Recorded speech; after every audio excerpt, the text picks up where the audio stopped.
welcome to Pure Adrenaline Fantasy Sports. We're in week 7 of the NFL and fantasy season already. Tonight we have Denver and Cleveland. But first off, I'm John, once again, here with Sean. Sean, how are you today? I'm pretty good, John. How are you? Good. I know in fantasy, are you still undefeated in our league? I am. Yeah, I'm 2-4, fighting for a playoff spot. So this is the week of the year where guys, if they want to stay in contention, have to win this week. And but there's a lot of buys. There's 6 teams on a bye this week. So besides tonight's game, what other games are you looking forward to this Sunday? I think the Sunday Night Football. You got two teams that are in pretty much must wins to keep up in a division with Indianapolis and the 49ers. I mean, the 49ers, the division's kind of on the edge of not even a chance with Arizona continuously winning, and they have an easy win again this week, possibly with Houston. Other game I'm looking forward to is the Kansas City and the Tennessee game, how that game turns out. Kansas City defense kind of stopped Washington on Sunday, and Tennessee got lucky with a 4th and inches call with seconds to go in the Buffalo game to beat them at home on Monday Night Football. And the Detroit Lions and the LA Rams game, that one's an interesting one just for the fact if you have a Jared Goff and wow,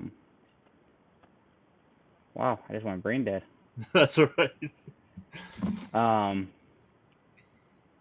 But you have the quarterbacks going back against each other for the first time, and being in LA, Jared Goff will be able to see Sean McVay, which he has come out and said actually that they haven't talked since he got traded, and he actually said that when he got traded, he was on vacation and he was blindsided by the fact that they didn't even talk to him about it or anything. He just got a phone call from his agent saying, hey, you were traded to Detroit, and Matt Stafford went to LA, and that was the end of it for him. And since then, he said the owner or anyone else hasn't talked to him. A few of the players, that's it.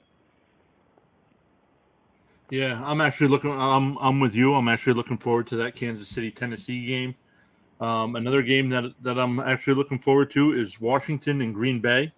I think that can be a high scoring game, or it could that's one of those games that's right on the verge.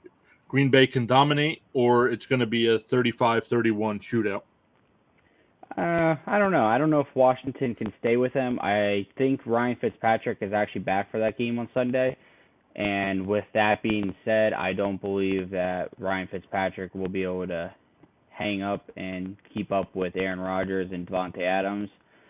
I think the Washington defense could give up a possible 200 yards again to Davante Adams like Cincinnati did 2 weeks ago.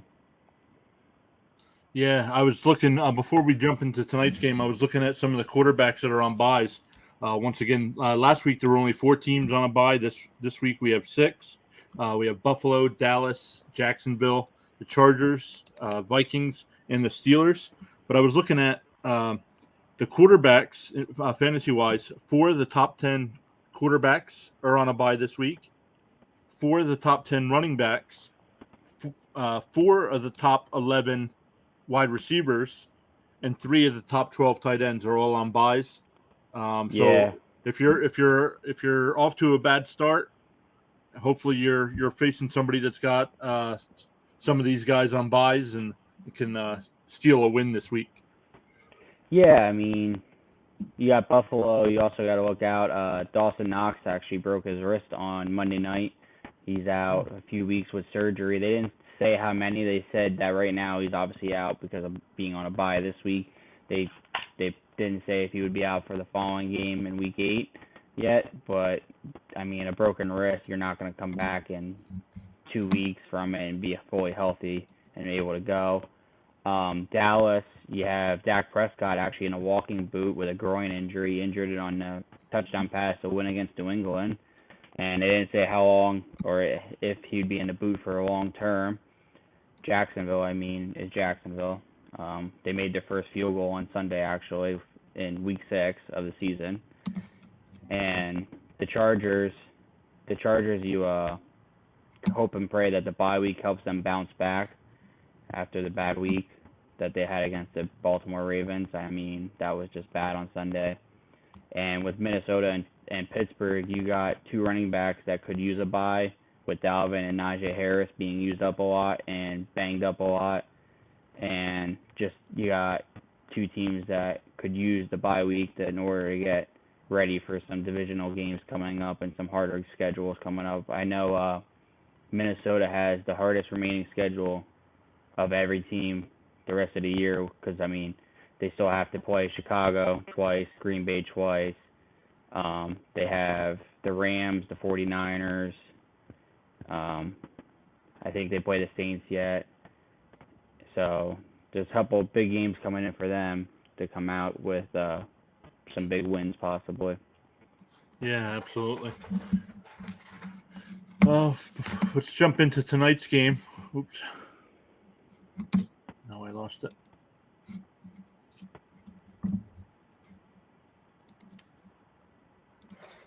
We have the Broncos going in to Cleveland.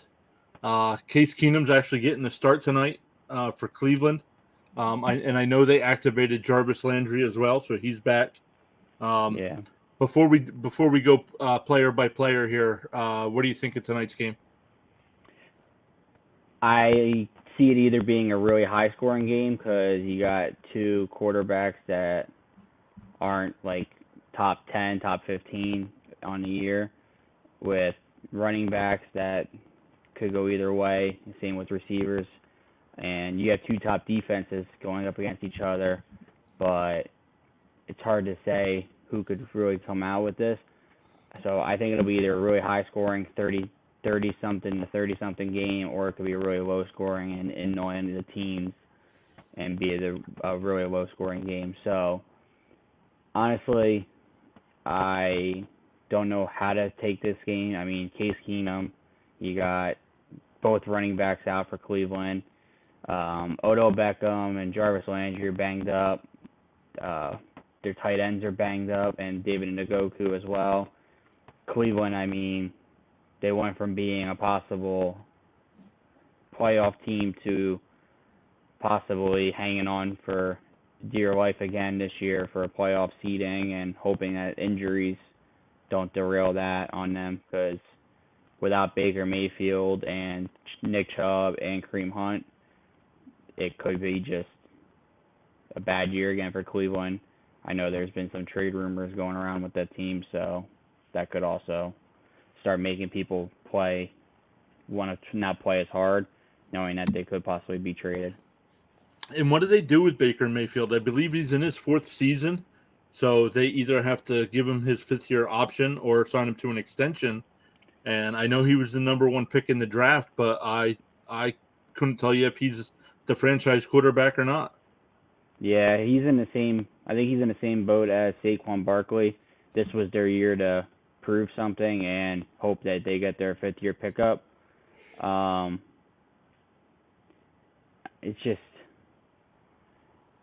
It's hard to say with Baker. I don't know if he's the franchise quarterback, honestly. I don't know if he's the answer.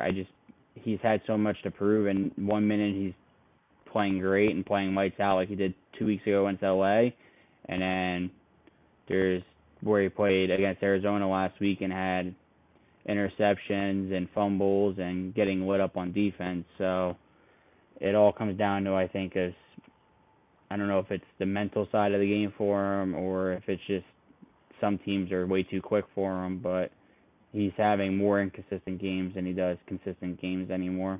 Yeah, jumping into tonight's game, player-wise, Teddy Bridgewater, I have him ranked 18th on the season, 17th for the week, going up against the Browns, who are the 25th ranked defense. I honestly don't see him worth a fantasy start unless for some reason he's your only quarterback. And with some buys this week, he might be somebody's only option, but I personally would not start him. What do you think about Bridgewater? I wouldn't start him, not tonight, not knowing what you possibly could or couldn't get out of this game. Yeah, jumping into the running backs, Melvin Gordon and Javonte Williams. Cleveland's the number 5 ranked fantasy defense against running backs, so a tough matchup here. I have those guys as 23 and 26 for the week. They are 18th and 35th on the year. 23 and 26 are right on the verge of running back 2 or a flex spot. I know it's a tough matchup. What do you think of Gordon and Williams tonight? Yeah, I wouldn't start them. I wouldn't start either. They're kind of doing running back by committee there. It's who has the better game going so far as who gets the ball more late in the games. I know some games Gordon's had the ball more, and some games Williams has had the ball more. So it's hard to say.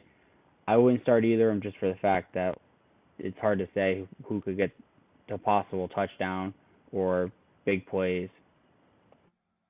Yeah, and then looking at the wide receivers, I'm actually surprised that Cleveland's ranked 28th against wide receivers when they're so good against the run, but not very good against the pass. So we got Cortland Sutton, who's 15th for the week, and Tim Patrick, who's 31st for the week and 31st on the year.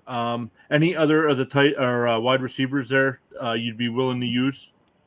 No, I would only start really Cortland Sutton. I wouldn't trust Tim Patrick.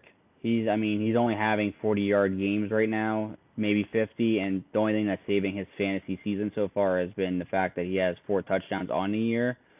So I wouldn't trust that, as much. I don't think him and Teddy Bridgewater are getting as good of a connection as him and Cortland Sutton are, and him and Noah Fant. Noah Fant, jumping into their tight ends, I would start him automatically. Him and Teddy Bridgewater have a good connection. You'll probably get almost 10 completions out of him, or 10 receptions out of him a night almost.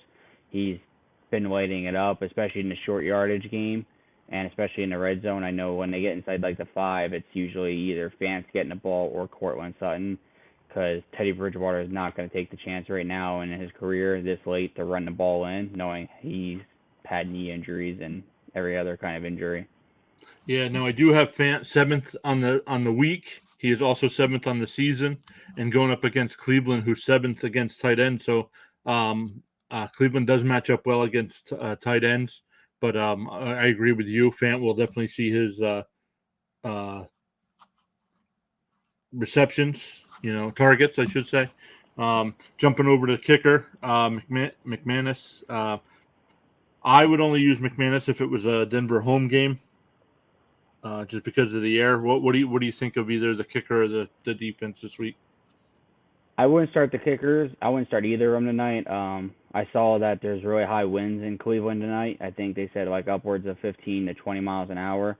So unless it's going end zone to end zone and you got the wind at your back, I wouldn't trust them enough right now to start them.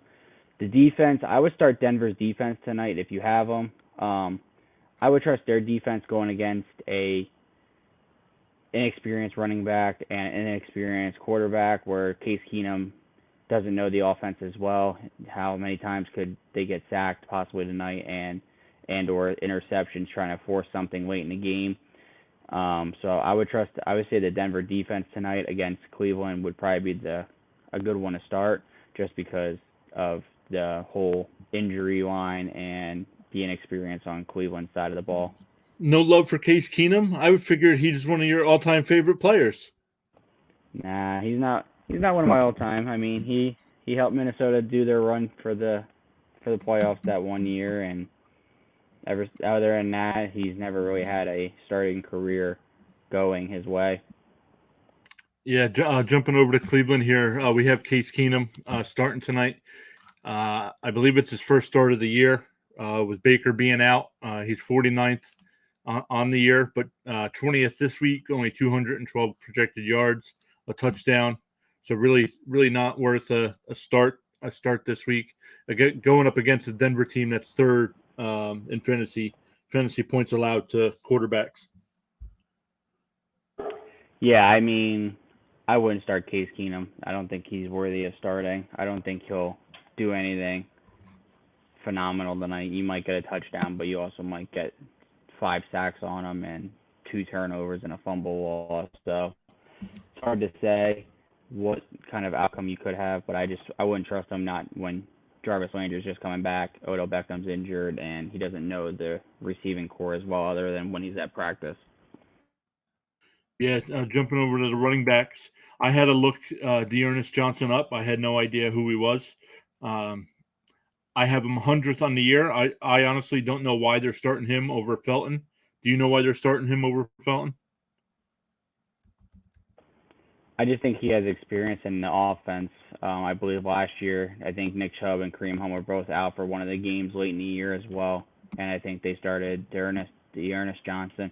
So I think that's where they want to play him, is knowing that he knows the offense a little bit. I mean, so that might help. I mean, I think at this point it could just be a running back by committee. Whoever has the good hand going their way is who's going to get the ball. I think probably. Yeah, I just looked him up. On this season, he's got 3 carries for 11 yards with 1 reception for 7 yards. But last year, he didn't have a great season, but he did fill in 33 carries, 166 yards, which is averaging that's 5 point yards a carry. So that's not too bad. So we'll see. But like I said, going up against the number 4 rushing defense, so definitely a tough matchup there. How about the wide receivers? We got Landry back, Donovan Peoples-Jones. They actually have good names at the wide receiver position, but they just don't seem to be. Nobody's in the top 50 in fantasy scoring. Yeah, Landry coming back from injury, I think that'll be a game changer. And Donovan People-Jones, to see how he keeps playing every week, he seems to be getting better this year so far.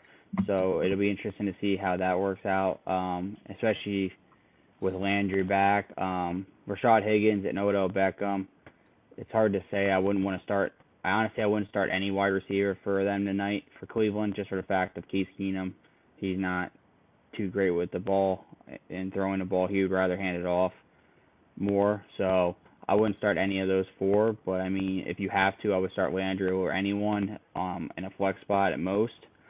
I wouldn't. It just, with Odell Beckham's shoulder injury, 1 hit from a defensive player, he could be out. Landry, with his injury, he could be out with 1 hit as well. And I know from there that, I mean, a lot of the players on Cleveland are banged up. Yeah, absolutely. What about the tight ends? I actually have Hooper rated a little higher this week than Njoku, but neither one worth a fantasy start. What do you think of the No, tight ends? no, I know David Njoku's actually, I think he was banged up and he was questionable and almost doubtful, I think, for this week's game. Austin Hooper, I mean, he hasn't really put up enough numbers since he went to Cleveland. I mean, I know that since he's been playing there, he hasn't really been doing great of a career. I mean, he's not averaging a lot each game. Cleveland's never been a really good tight end position playing team. They've always had either running the game or throwing the ball to their wide receivers downfield pretty deep. Yeah, absolutely. And looking at special teams, like again, you said it's windy tonight out in Cleveland, so stay away from McLaughlin. Yeah, But yeah. you didn't like Cleveland's defense. No, I don't like their defense tonight just for the fact of Case Keenum. If he turns the ball over, it could put them in a really bad scenario that either give up a field goal or a really easy touchdown. I mean, that could be what happens. So I wouldn't trust them. Like I said, I would trust Denver's defense tonight over Cleveland's defense just for the fact of the experience. Teddy Bridgewater seems to know the offense, and I mean, other than the turnover ratio, if he would hold on to the ball a little bit, I think that the Denver Broncos have a really good chance tonight to win this game and upset Cleveland and pretty much put Cleveland's chances of playoffs almost in doubt if they don't get healthy.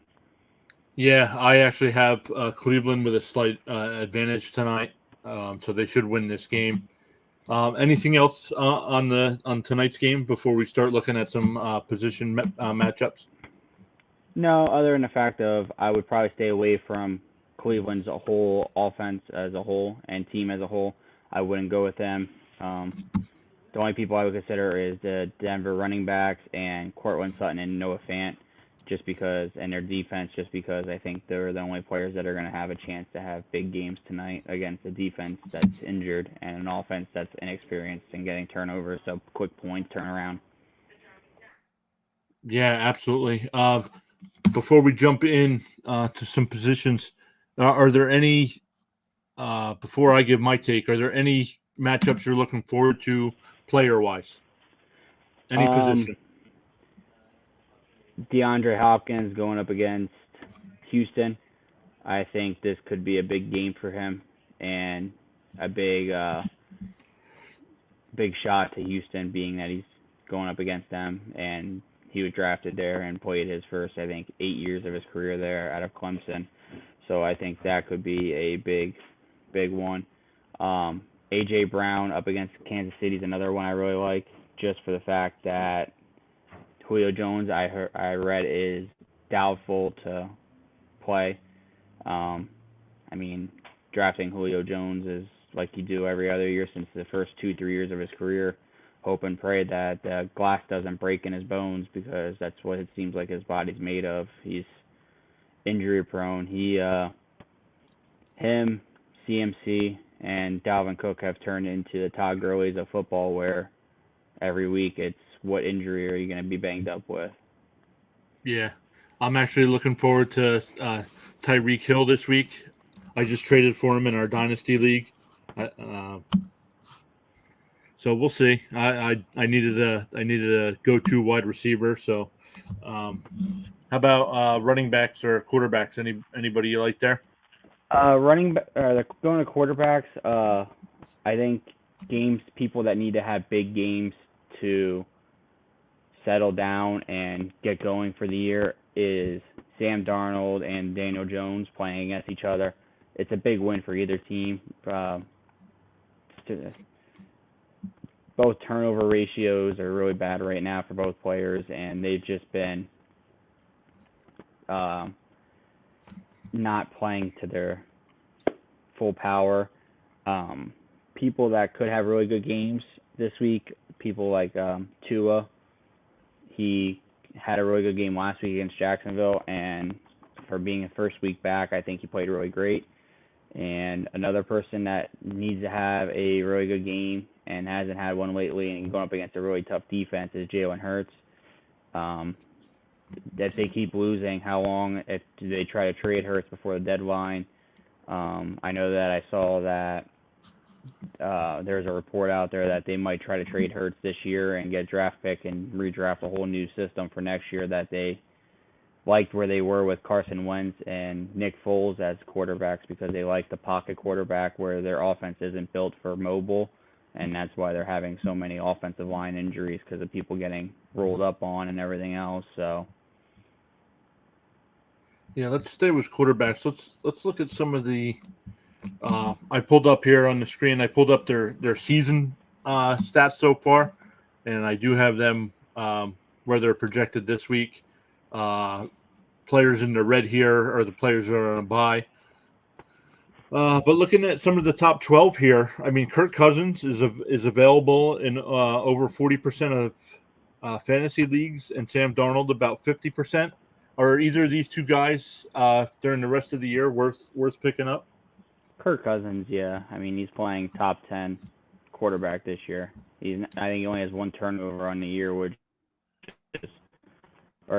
two turnovers on the year, which is shocking for the guy that normally had a 2-to-1 ratio of touchdowns and interceptions for most of his career. So for him to be having less turnovers, and I know this past weekend on Sunday, the Minnesota Vikings actually had 573 yards of offense, which was the third most in Minnesota history. So he's actually playing really good for right now, and it's been coming down to is putting it in the end zone and not kicking field goals. So you might not get as many touchdowns with him at quarterback, but with Dalvin Cook.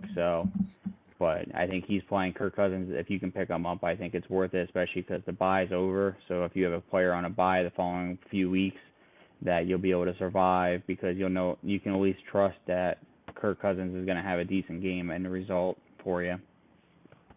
Yeah, the player I like is just outside the top 12 there, and that's Derek Carr, who's available in just over 35% of leagues. I actually have him at number 9 this week.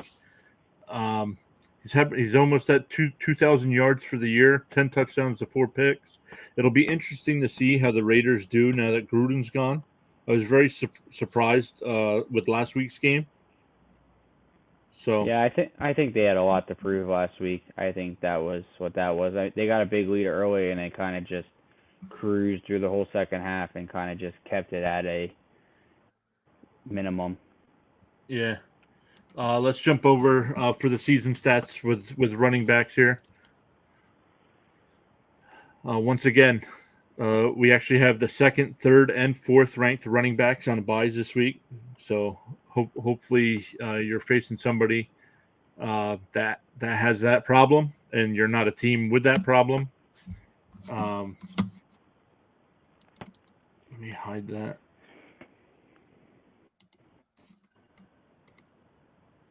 But some of the guys that might be in running back two spots or flex options, Melvin Gordon, Tony Pollard, Myles Gaskin. Now, right now, Cook is at 21, but I believe he missed some time earlier in the year. Is that true? Yeah, he missed 2 weeks so far.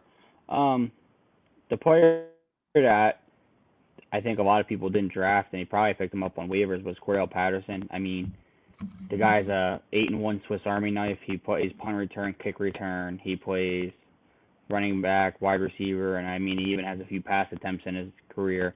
So I mean, he'll line up anywhere and everywhere that Atlanta needs him to. So if you have him in leagues, and you can, I mean, he's capable of being a running back. So I would use him as a running back, and you'll be able to get a decent amount of points just because he's getting the more red zone touches. He has 5 touchdowns on the year, and he's just able to get the touches in the red zone, and he's able to bounce, and he sees the field more being a kick and punt returner better than most people can, and so that's what's helping him have the stats this year. So people, if you can get him, it's great to have, just because he's going to put up the numbers. Another player that I would look to have in your lineups this week is Darrell Henderson in LA. Sony Michel, I believe, is doubtful for the game, and I don't think they don't have a decent third string running back since Cam Akers is out. So you could see Darrell Henderson getting 90% of the touches for running games this week, and against that really bad Detroit rushing game, he could have a really big game in his future for this weekend. Yeah, I actually have Henderson as the number 3 ranked running back this week. He's 13th on the year, almost 400 yards rushing, and he does get usually a couple catches a game. So definitely go in there. But yeah, I mean, I can't believe for Cleveland. I mean, they have 2 good running backs, and they're both out tonight. That's really gonna hurt them. Yeah, another running back also to keep an eye on is J.D. Mckissick in Washington. I know last week he had a lot of catches out of the backfield and touches out of the backfield as well. Antonio Gibson's being banged up, and so it's hard to say who will get the ball more. So, I mean, if I keep an eye on if you have Mckissick, if Antonio Gibson is 100% going this week, if he's 50%, and they said he might only have limited touches, then I would say J.D. Mckissick is the guy to go to, because out of the backfield, if you do some checkdowns, he could get you a bunch of chunky yardage right there, especially if they have some deep or some good screen plays going. Yeah, and he is 23rd on the year. He's averaging 10.8 points a game, so he'll definitely be a nice filler if you need a player there. Yeah, absolutely. I mean, he's doing good for a backup running back for sure.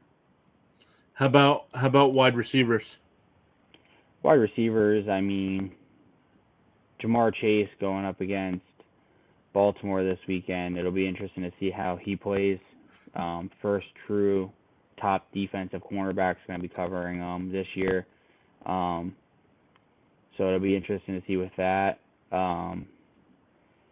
It'll also be interesting to see who in Tampa Bay, who gets the ball. Chris Godwin, Mike Evans, Antonio Brown. It seems to be whoever is open is getting the ball right now, pretty much. They kind of just two people have a big game, one person won't, and then one person has a huge game and 2 people sit out. So it all comes down to I think that it'll be interesting to see. I know Antonio Brown's been banged up. He's missed practice all week. And Godwin is due for a big game. I know last week Antonio Brown and Mike Evans had a pretty good game against Philly, so I think that'll be who has the turning point there. And then in Seattle, how does Metcalf and Lockett keep playing with Geno Smith throwing the ball? I know that he's not great at being a starting quarterback. I mean, it's only his second time in Seattle being a starting quarterback. So he's only learning to get better in each week. So it'd be interesting to see how that turns out this week against and with their matchups and see how they play. I know last week Lockett only I think had 2 catches and Metcalf only had like 4 or 5. Yeah, and it was a pretty decent scoring game, right? Yeah, I don't think they put any touchdowns on the board until the second half, and then when they did, they finally opened up the Pittsburgh defense up a little bit, but it didn't help because they were trailing by 2 touchdowns at that point, trying to stop their defense wasn't able to stop anyone really. I just looked. 9 out of the top 25 fantasy wide receivers are on a bye this week. That's 36%. So this could be a bad week for a lot of fantasy owners.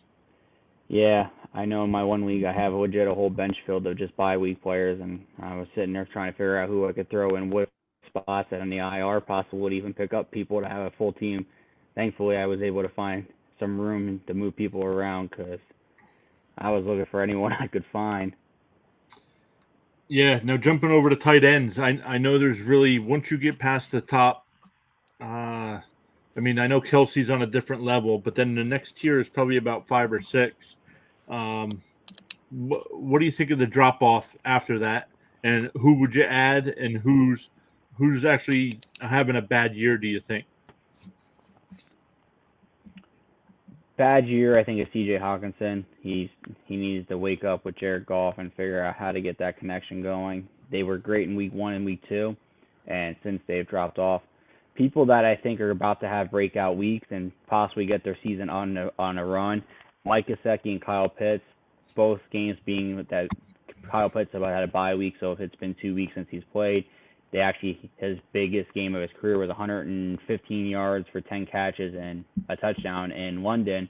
And Mike Gesicki, his biggest game of the year was last week. He had 123 yards on 11 catches in London. So I think helping playing over there maybe help them get going on the year.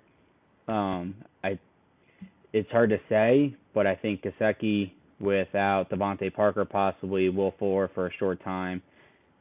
Tua doesn't seem like he runs the ball very much with Gaskin, so it could be that Gasecki could be in line for some big games coming up as Tua still being their starting quarterback.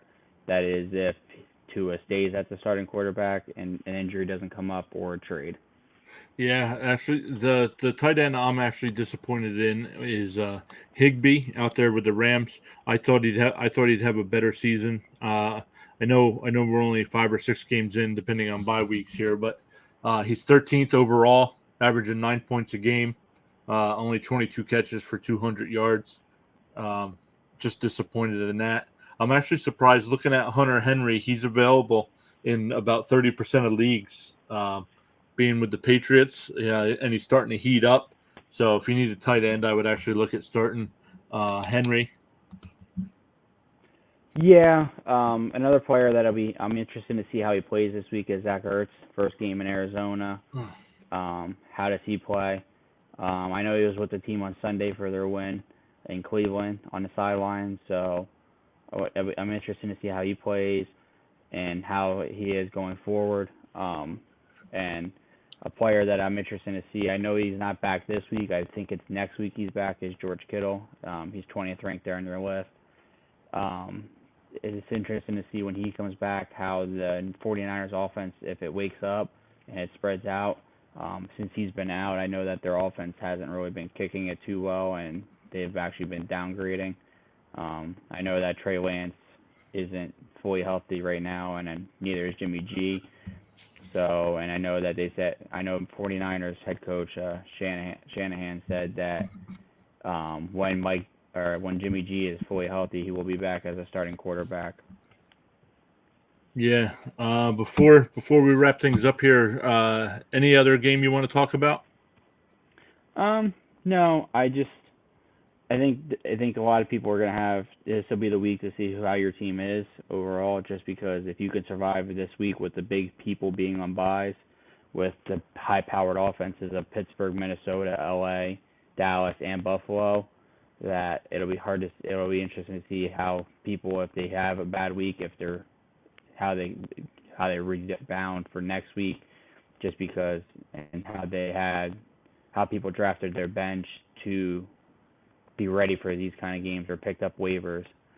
Other than that, I think that this week could be a down week in the NFL for fantasy wise, just because the big teams out and the people that are playing against top defenses or really bad defenses that could be high scoring games, and they're out by the third quarter possibly. Yeah, absolutely. So, since the chat doesn't seem to be active this week, I'm going to wrap it up. We do go live every Thursday at 7, Sundays at noon. We're on Twitter and Facebook at PA Fantasy Sports on Twitter, and Facebook is Pure Adrenaline Fantasy Sports. So give us a follow. Sean, anything to add before we head out? Yeah, I think you're gonna see Denver win tonight. I think it'll be by at least 10 points. I think you're gonna see Von Miller be his old Von Miller back when they were playoff bound every year and Super Bowl bound even. And my bold prediction of the week is I think this week here you're going to see more sacks than turnover ratio. I think you're going to see a lot of sack games and less turnovers. Got ya. Yeah, I don't have any best bets this week. I really didn't like any of the matchups. Like you said, there are some good defensive matchups, but for team wise, the offense. Oh, go ahead. Yeah, the offenses. There's a lot of high-powered offense playing a lot of really bad defenses, so there's not really a good chance of having good matchups for fantasy-wise this week. Some teams you'll have really good weeks, or some teams will have a really good game, and some teams might have a really bad game, depending, because you got good defense like Chicago against Tampa Bay, and Tampa Bay could light them up for 50 points, and you get your negative points. Yeah, absolutely. So, like I said, we'll be back Sunday at noon. Make sure you get your lineups in. Check those bye weeks, and good luck to your teams this week. Sean, I'll talk to you Sunday. See you Sunday.